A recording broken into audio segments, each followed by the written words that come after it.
রহিম এবং তার চাচাতো ভাই করিম। রহিম আর করিম পেশায় জেলে।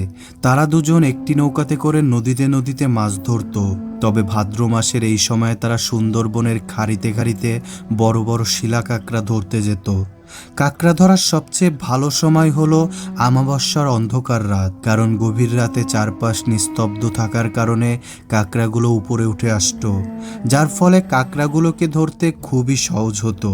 রহিম করিম জীবনে অনেকবারই কাঁকড়া ধরেছে, আর কাঁকড়া ধরাতে তাদের লোভ একটু বেশিই ছিল, কারণ এক একটা বড় কাঁকড়া অনেক বেশি দামে বিক্রি করা যেত। যাই হোক, এখন আসল ঘটনায় আসি। রাত তখন আনুমানিক 2টা। রহিম প্রথমে করিমের বাড়িতে যায়। তারপর করিমকে ডেকে তারা তাদের নৌকা বাঁধা ঘাটে চলে যায়। ঘাটে গিয়ে দেখে জোয়ার শুরু হয়েছে। অনেক জোয়ারে আবার জঙ্গল তলিয়ে যায়, আর তখন কাঁকড়া খুব ভালোভাবে ধরা যায় না। তাই তারা তাড়াতাড়ি করে তাদের নৌকাটা নিয়ে বেরিয়ে পড়ে। তারপর যখন জঙ্গলের কাছে আসে, দেখে বনের ভিতর জোয়ারের পানি ঢুকেছে। রহিম আর করিম ছোট ডিঙি নৌকা নিয়ে সরু এক খালের ভিতর ঢুকে হেরিকেনের হালকা আলোয় তারা গাছের শিকড়ের ফাঁকে ফাঁকে কাঁকড়া খুঁজতে থাকে। চারপাশ একদম নিঝুম, শুধু মাঝে মধ্যে ঝিঝি পোকার ডাক শোনা যাচ্ছে। ওই দিন অল্প সময়ে তারা বেশ কয়েকটা কাঁকড়া পেয়ে যায়। তাদের মন অনেকটা খুশি খুশি ছিল। হঠাৎ করিমের মনে হলো বনের অনেক গভীর থেকে কেউ একজন তাকে ডাকছে, করিম, ও করিম, এদিকে আয়। কণ্ঠস্বরটা একদম তার বড় ভাইয়ের মতো, যিনি গত বছর বাঘের আক্রমণে মারা গিয়েছেন। করিমের শরীর হিম হয়ে গেল। সে রহিমকে জিজ্ঞাসা করলো, রহিম, তুই কি কিছু শুনলি?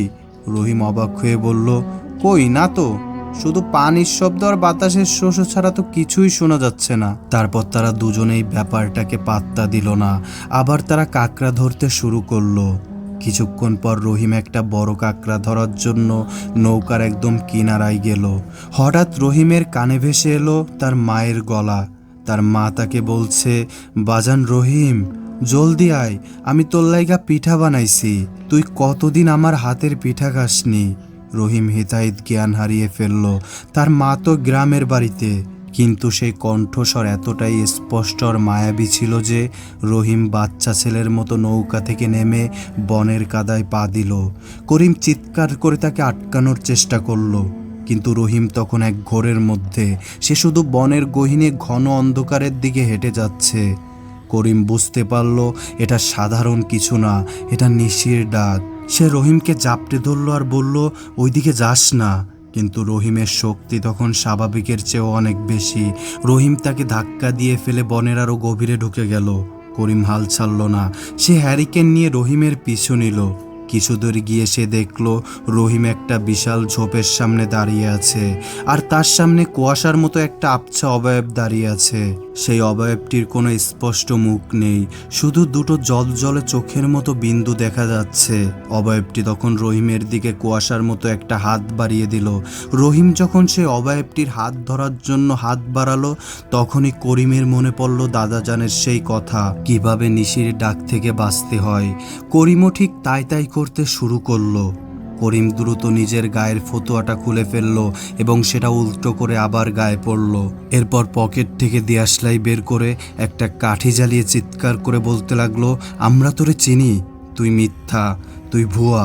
আগুনের শিখা জ্বলে ওঠার সাথে সাথে সেই অবয়বটি এক বিকট চিৎকার দিয়ে বনের ভিতর মিলিয়ে গেল। সাথে সাথে রহিম জ্ঞান হারিয়ে কাদায় লুটিয়ে পড়ল। করিম আর দেরি না করে রহিমকে কাঁধে তুলে নিয়ে কোনো রকম নৌকাতে ফিরে এলো।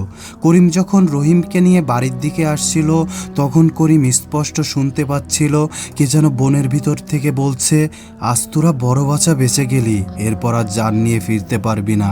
এর পরপরই অনেক বেশি ঝড়ো হাওয়া শুরু হয়। এত জোরে জোরে বাতাস হচ্ছিল যে করিম কোনোভাবেই নৌকা পেতে পারছিল না। তারপরও করিম অনেক চেষ্টা করে তাদের ঘাটে আসে। রহিমও তখন বেহুশ ছিল। করিম রহিমকে কাঁধে করে নিয়ে বাড়িতে যায়। পরদিন সকালে রহিমের জ্ঞান ফিরলে সবাই ওকে জিজ্ঞাসা করে, কিন্তু কিছুই মনে করতে পারে না। এরপর প্রথম 2-1 দিন স্বাভাবিক ছিল সব কিছু, কিন্তু ধীরে ধীরে রহিম অসুস্থ হতে থাকে। সে প্রায় ঘুমের ভিতর মা মা বলে চিৎকার দিয়ে উঠত। রহিমের এই অবস্থা দেখে করিম প্রতি রাতে রহিমের পাশে ঘুমাতো। হঠাৎ একদিন করিম দেখতে পায় রহিম তার বিছানায় নেই। করিম তাড়াতাড়ি করে রহিমকে খুঁজতে থাকে। খুঁজতে খুঁজতে যখন নৌকা বাঁধা ঘাটে যায় তখন দেখে রহিম নৌকার দড়ি খুলছে। করিম তখন রহিমকে পিছন থেকে জাপটে ধরে আর বলে, তুই কোথায় যাচ্ছিস? রহিম তখন বলে, আমাকে ছেড়ে দে, আমি আমার মায়ের কাছে যাব। করিম তখন অনেক জোরে জোরে বলতে থাকে, তোর মা বাড়িতে, ওইটা তোর মা না। এই কথা বলার পরও কোনো কাজ হচ্ছিল না।